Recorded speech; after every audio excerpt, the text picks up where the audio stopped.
More money being distributed to help people affected by the Christchurch mosque attacks will include, for the first time, people who were present at the two mosques but not physically injured. The money raised by victim support via Give a Little in the weeks following the attacks will be paid out this week. It includes extra money for the next of kin of the 51 people who died and the 38 people who were injured in the March 15 shootings.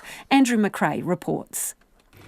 Victim support's been widely criticised for delaying payments to those affected by the mosque attacks, and particularly for not including people who were present at the mosques but not physically injured.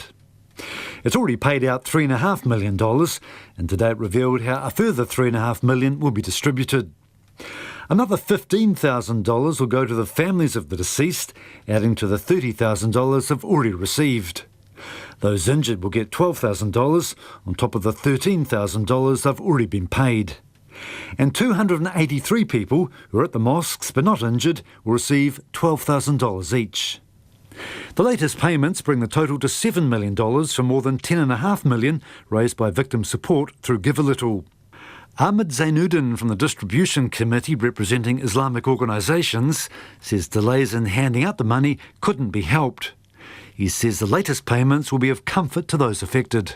But there will be some people who will question why they're getting 12,000 as the same as the one is injured. But I think they were not given anything for the first two tranches. They didn't get anything. As a witness to the shooting at the Linwood Mosque, where 7 people died, Shuaib Ghani will this week receive $12,000 from victim support. While the organisation had funded his trip home to India to see family, this was the first payment he would receive. He's in Christchurch studying towards a construction management qualification and says all of the money would go towards reducing his $40,000 student loan. No matter what situation it is, I have to still keep working, earning money because, I'm under a big loan and the loan has been taken on the account of my home in India. So if I don't pay back my loan, the bank will take my home. So it's a pretty tight situation. So I got to work no matter what. And $12,000 is a big help. Mr. Ghani has struggled to process what he saw at the mosque on March the 15th. It took him over a month before he was able to return for prayers. Now he goes every night. I still struggle with sleeps, but, it's much better than before. Just came back from India, saw my family, and people are here helping. Beautiful people, nice people, talking well.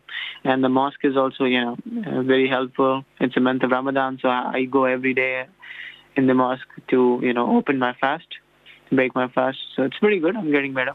Trina Watkin was one of the people behind a petition demanding that donated money be handed out much sooner. She's happy progress is now being made, but is still critical of the way victim support has handled it up until now. These Give a Little pages, they are, really commonplace now. So I guess it's don't put your hand up unless you know that you're going to be able to facilitate the money quickly and where it needs to go. She says the public gave with the expectation money would be distributed quickly. When people trust you with their hard-earned money, you need to honour that. I'm glad that they are honouring it now, even though it's it's late, but they have time and a reasonable amount of money to get it to the right people. The final tranche of money from the appeal will be handed out next month, although $1 million will be held back as a contingency to help with any emergency expenses and to provide financial assistance to new victims who are yet to come forward. In Christchurch for Checkpoint, Ko Andrew McRae.